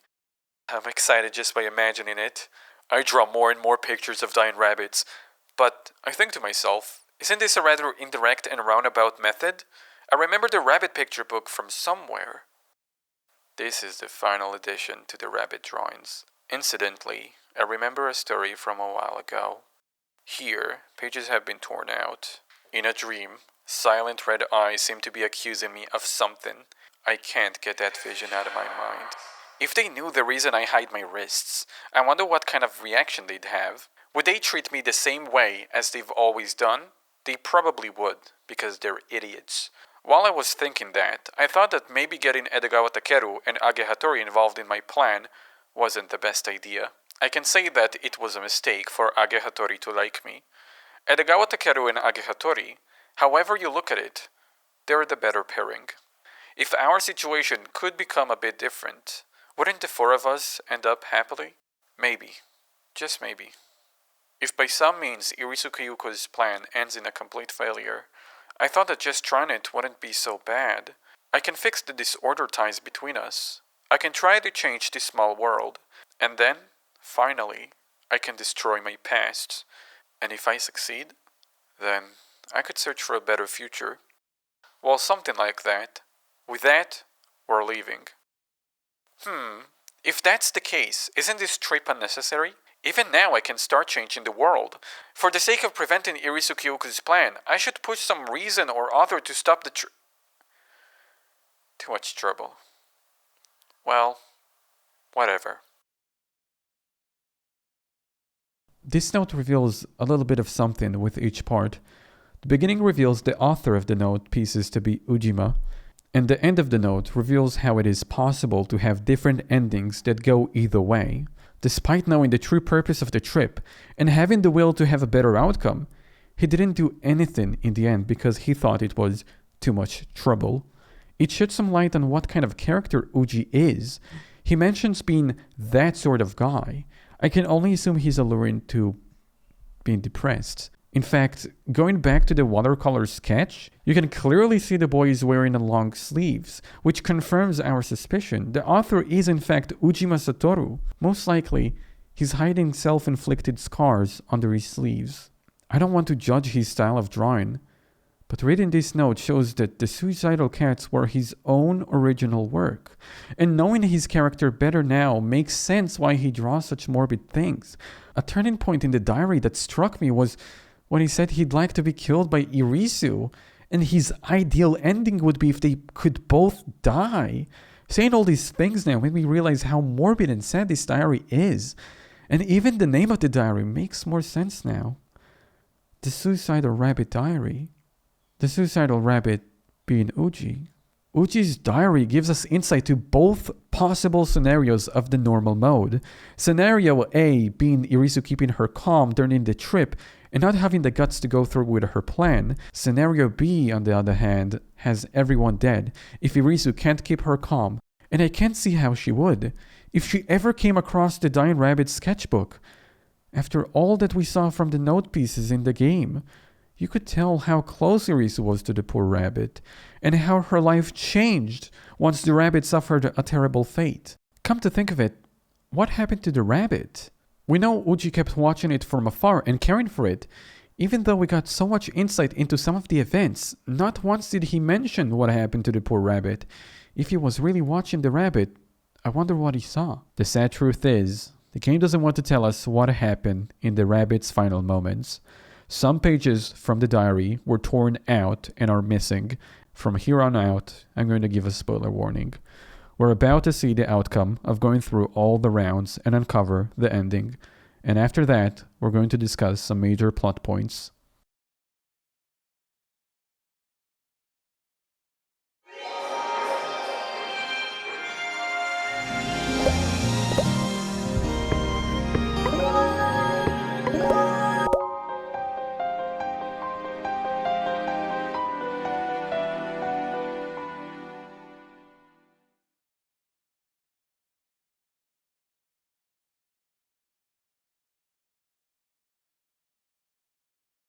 Now, get ready!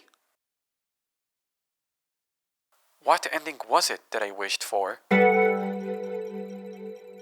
I'm fine. I'm just a little camera shy. I can't clearly remember now. What are you talking about? Quickly now. My ideal happy ending was...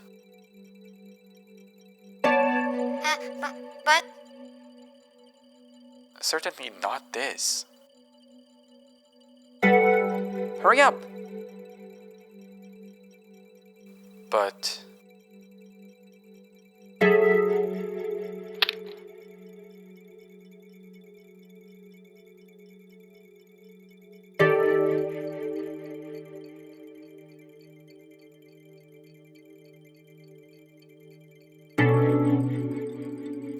Well, this is also fine.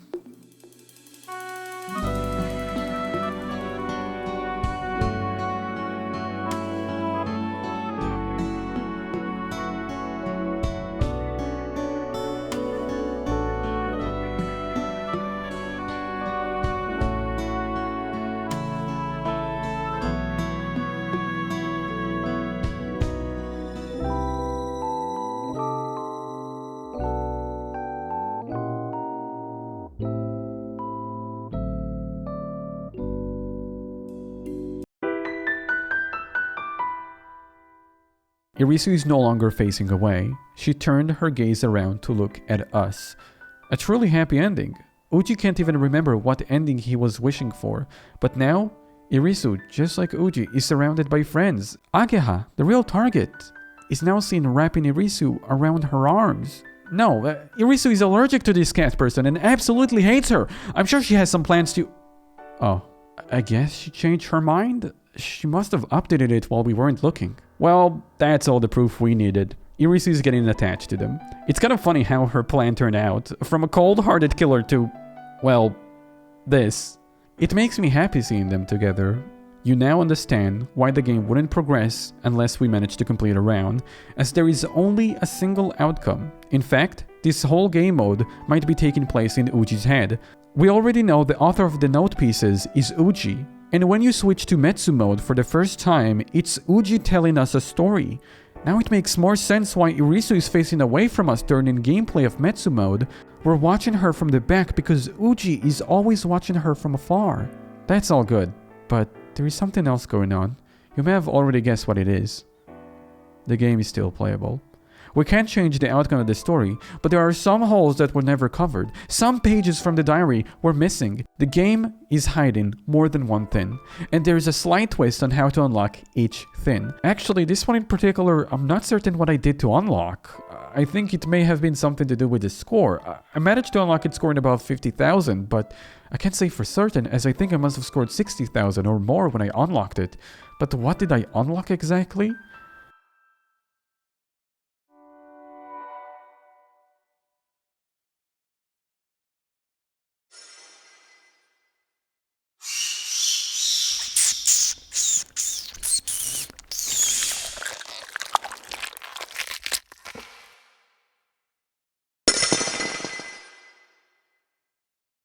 Cutting off the rabbit's head with a saw is a terrible deed.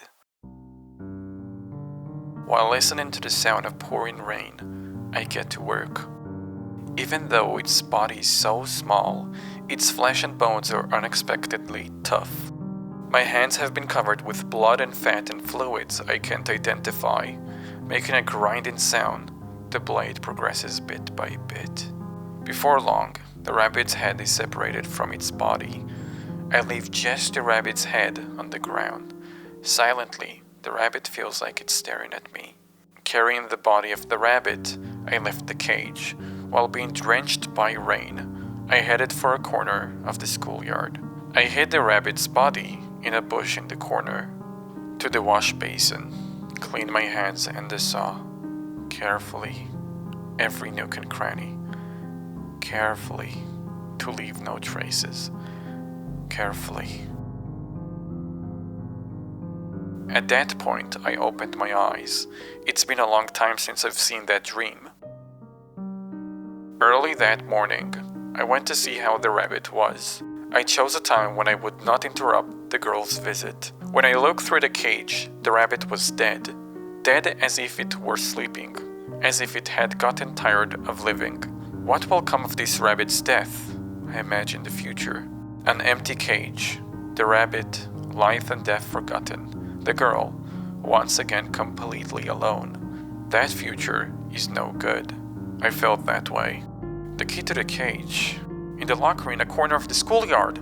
The moment I remembered it, I ran with all my strength in order to change the future by any means necessary.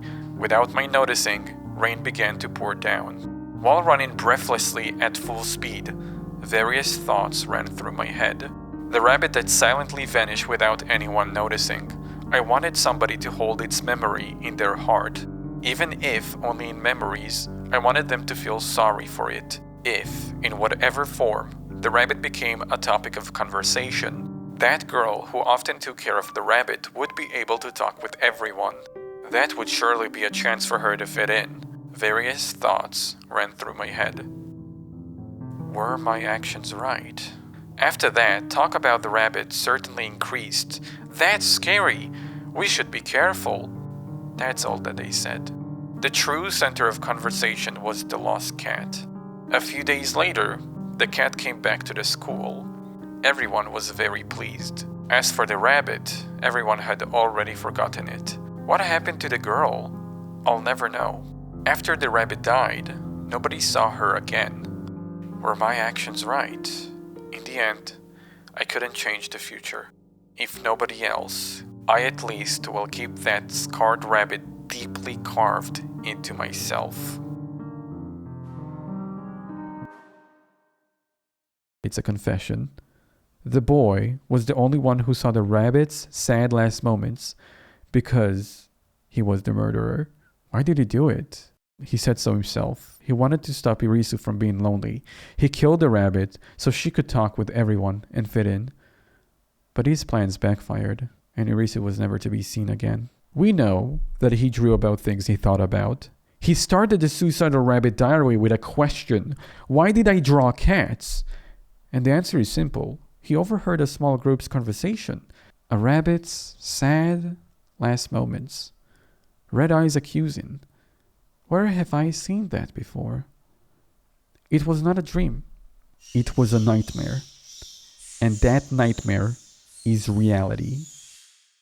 He mentioned in the last note we read that all these events are things he dreams about. He dreams about the things he did. In the end, Uchi couldn't change the future. He cut himself to carve the rabbit's sad memories in him, so he wouldn't forget it. Uchi, however, didn't see everything. The head of the dead, lonely rabbit was expecting another visitor. This requirement is an odd one. This one has nothing to do with the score. I've mentioned some requirement having to do with the levels, but this is not it either. Then what is it? Your requirement is to do nothing. All you're supposed to do is nothing. Just wait. Watch the menu screen. Watch Irisu. Stand there and watch it all from afar.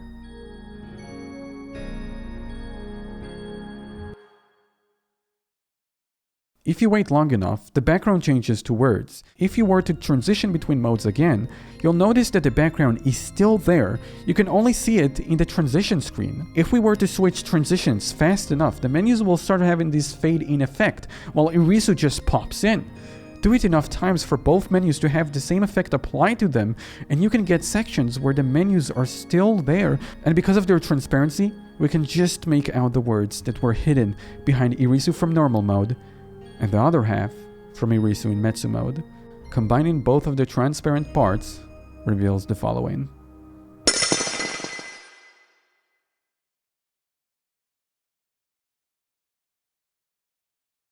I moved a lot as a child, so I never really made any friends. I was so scared of becoming close to someone that eventually I stopped talking. All my classmates and even my teachers shunned me, but I had a friend in the corner of the schoolyard. Every time I got close to the cage, it'd come wobbling over to greet me. I'd reach through the netting and pet its forehead. It liked it. I think it was taken in as a weakling by the school, but no one came to see it. It was weak, shy, and covered in scars. Half of one ear was torn off. There was a cat at the school, too. Everyone played with it. I got sick whenever I played with the cat, so I stayed away from it and everyone else. That boy showed up to help one day. Apparently, he lost a bet, and that's how I started to like him. Maybe I was being selfish, but I slowly got closer and closer to him. In the middle of those dark and gloomy days, being with him may have been the only happy moment of my childhood. One day, I came to my friend's cage to settle it down. The door was open. In the middle of the cage, I saw red liquid splattered all over. All that remained in the cage was its severed head, and the cat licking the remains. That cat.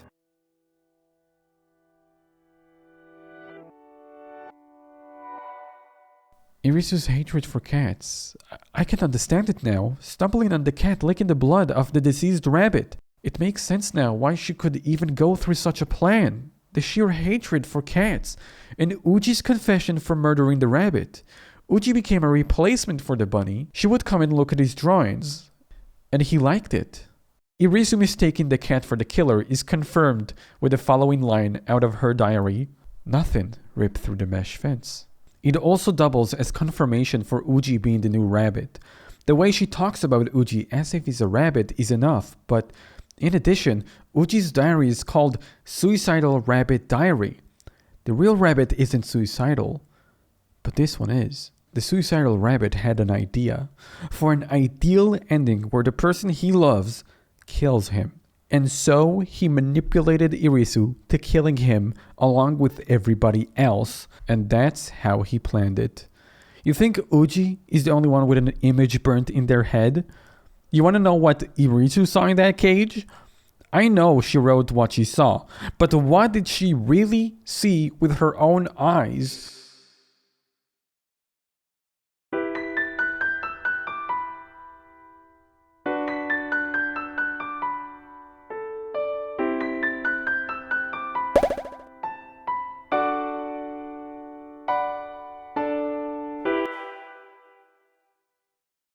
This is the image burnt into Irisu's head, scarring her, and ever since then, she had an immense hatred for cats. And on the other side, Uji.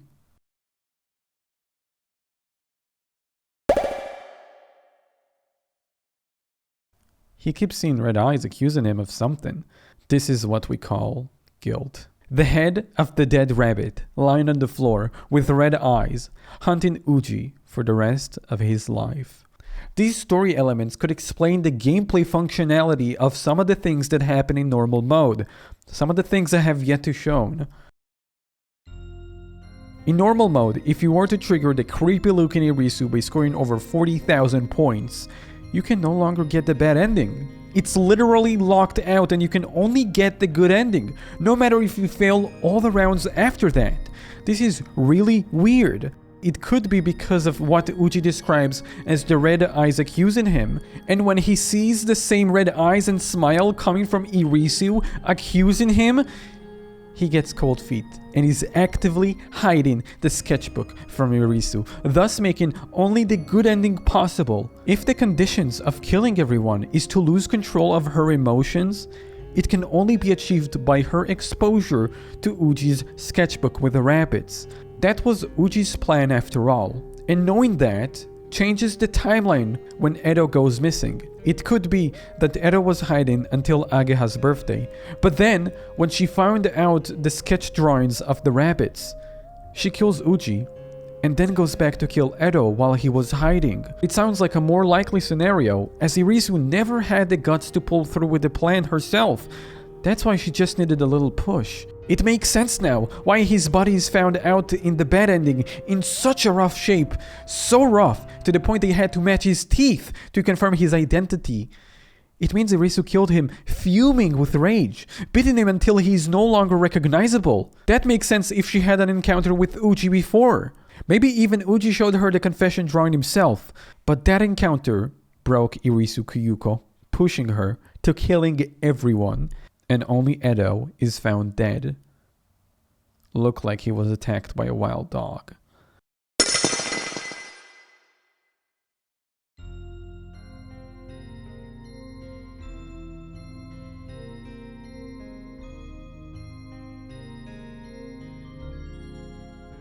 Back in normal mode, Edo is to disappear first.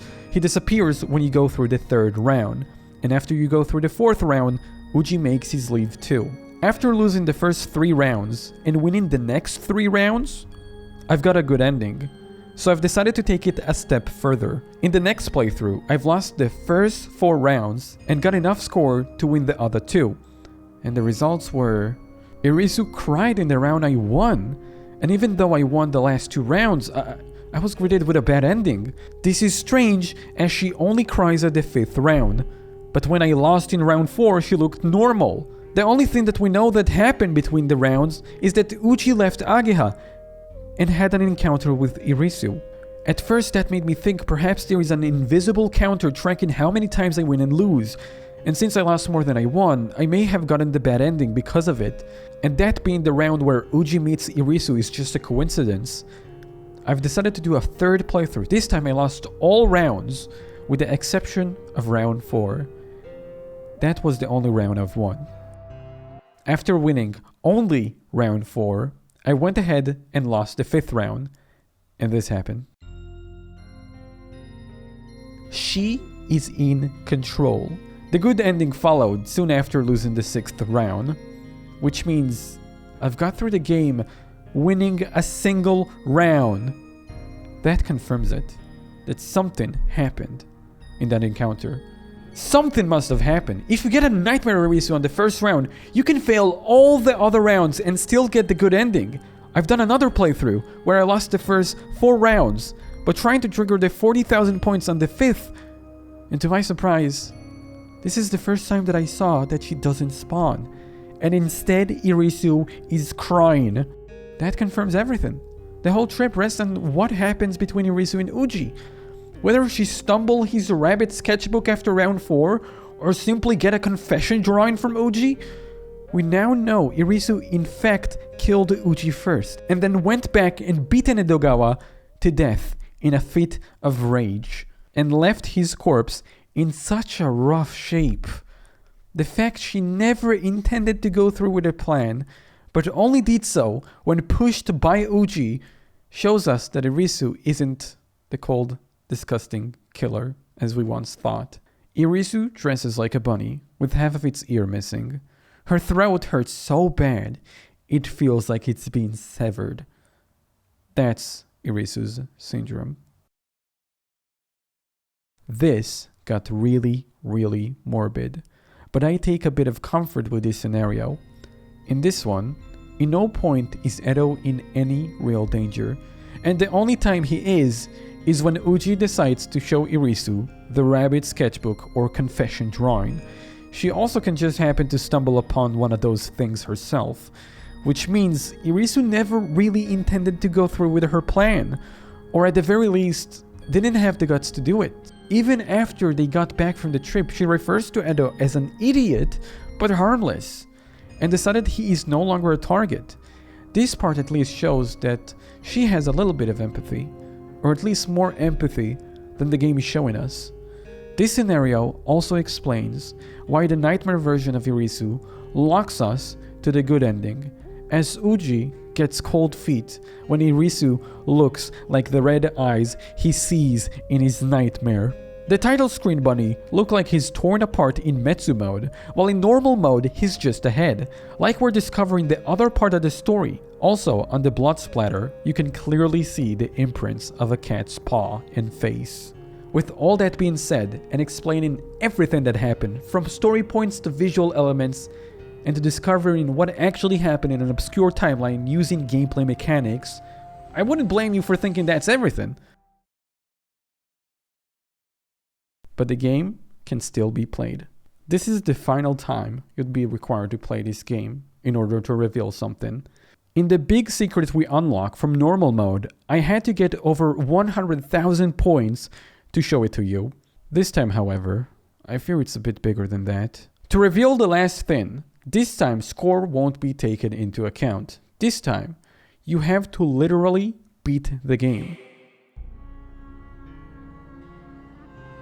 Unlike the normal mode, Metsu Mode has an end game, and to achieve it, you'd need to focus on levels. How many levels do you need in order to beat the game? You'll need to reach level 100, and no short than that.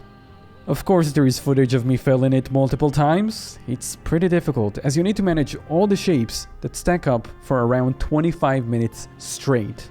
Each mistake you make will eventually catch up with you in this mode, and to beat it, you need to constantly clear as many shapes as possible. You really just have to focus and think about the future.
Finally, for the first time since she was a little girl, Irisu is smiling. And that smile is pointed towards us. It reminds me of that one time when Irisu's eyes caught with Uji's, and then he smiled at her. She had a surprised expression and quickly looked away. Can't help but feel like this situation is now reversed. Now that their eyes meet, she returns to him a kind smile. She can still be seen wearing the same clothes and holding the weapon in Metsu Mode title screen, and I can't help but paint a picture that this was during their trip. When Uji left Ageha to prepare for the surprise party, they never talked before, and I think what we're seeing is the first time they ever talk on their way to the hideout, or whatever they were doing. Irisu and Uji's past will forever be kept in their memories. However, Irisu, just like Uji, is now surrounded by friends, which made her have a change of plans. What are the new plans, you ask? I don't think there is actually a reference in that anywhere. I mean, I looked in the files, I couldn't find it, but the only hint you get for her future plans is this smiling face of hers. Her plan is to make good memories with her newly found friends.